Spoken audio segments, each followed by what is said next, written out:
Tere! Näitan, kuidas Google Chrome'i muuta eestikeelseks.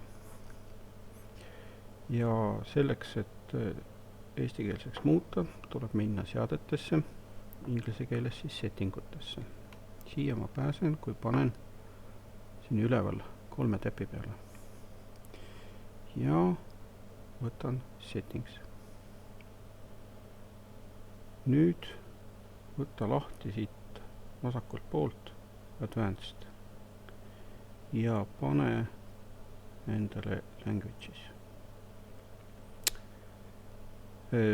Neid, mis keeli Chrome kasutab, neid on näha siin. Eesti keelt siit praegult ei ole.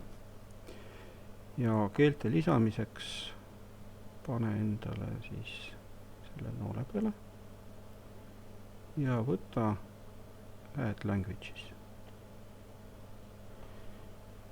Kerima ei hakka, otsime 2 E-ga, rohkem riike ei ole eriti. Võtame Eesti ja panen Add.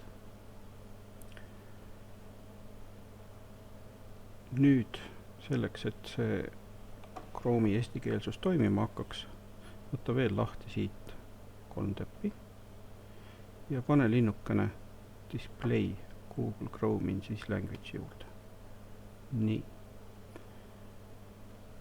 Ja vajutame Relaunch, siis läheb Chrome uuesti käima. Ja on näha, et ta ongi ilusasti eestikeelne juba.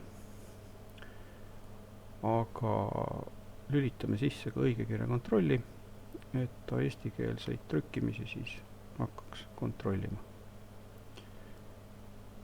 Ja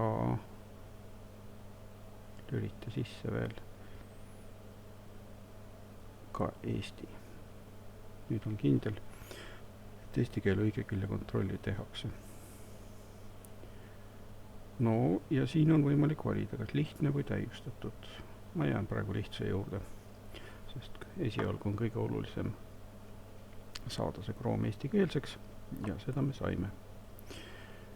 Kõik järgmised juhendid arvestavad sellega, et Chrome on eestikeelne.